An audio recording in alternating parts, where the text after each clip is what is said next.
പൊട്ടിച്ചവൻ അവനെന്താ ഇവിടെ? ഞാൻ പറഞ്ഞില്ല എന്തായാലും പ്രതികാരം ചെയ്യാൻ വരുമെന്ന്. ചിലപ്പോ അമ്മമ്മയ്ക്ക് തോന്നിയായിരിക്കും. എനിക്ക് തോന്നിയതാ, കനകത്തിനും തോന്നത്തില്ലല്ലോ. അയ്യോ, വാലക്കള്ളം ദേ വരുന്നു.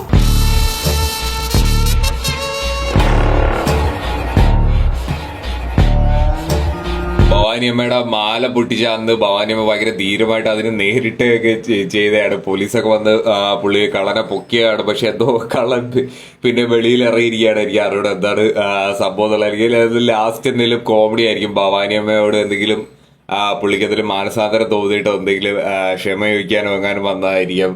അത് തന്നെ ആയിരിക്കും ക്ലൈമാക്സ് എന്ന് ഏകദേശം ഉറപ്പാണ്. ഒരു കോമഡി രീതിയിൽ കൊണ്ട് എത്തിക്കുന്ന ഒരു ക്ലൈമാക്സ് തന്നെ ആയിരിക്കും. കേശു എപ്പിസോഡിൽ ഇല്ല. അതിന്റെ ഒരു ചെറിയൊരു കുറവ് എപ്പിസോഡിന്റെ പ്രൊമോയിൽ തന്നെ നല്ല രീതിയിൽ റിഫ്ലക്ട് ചെയ്യുന്നുണ്ട്. കാരണം സിദ്ധു ഒറ്റയ്ക്ക് ഇരിക്കുമ്പം സിദ്ധുവിന് ആ ഒരു കേശുവിന്റെ ഒരു കോമ്പോടെ കിട്ടിക്കഴിഞ്ഞാല് സിദ്ധുവിന് ആ കാര്യങ്ങളൊക്കെ ഒന്ന് അങ്ങോട്ടും ഇങ്ങോട്ടും ഒന്ന് വർക്കൗട്ട് കൗണ്ടറൊക്കെ അങ്ങോട്ടും ഇങ്ങോട്ടും ഒന്ന് അടിക്കാൻ പറ്റുമോ. അപ്പോൾ അതിന്റെ ഒരു കുറവ് ചെറിയ രീതിയിൽ അഫക്ട് ചെയ്തിട്ടുണ്ട്. പക്ഷെ കുഴപ്പമില്ല, ഒരു നല്ലൊരു ടോപ്പിക് തന്നെയാണ് എടുത്തത്. ആ ഒരു എപ്പിസോഡ് നല്ല തന്നെയായിരുന്നു. അത്യാവശ്യം ത്രില്ലിംഗ് ഒക്കെ ആയിരുന്നു. പോലീസൊക്കെ വന്നിട്ട് കുറച്ച് പരിപാടി മാല പൊട്ടിക്കില്ല. അപ്പൊ അതിന്റെ ഒരു സെക്കൻഡ് പാർട്ട്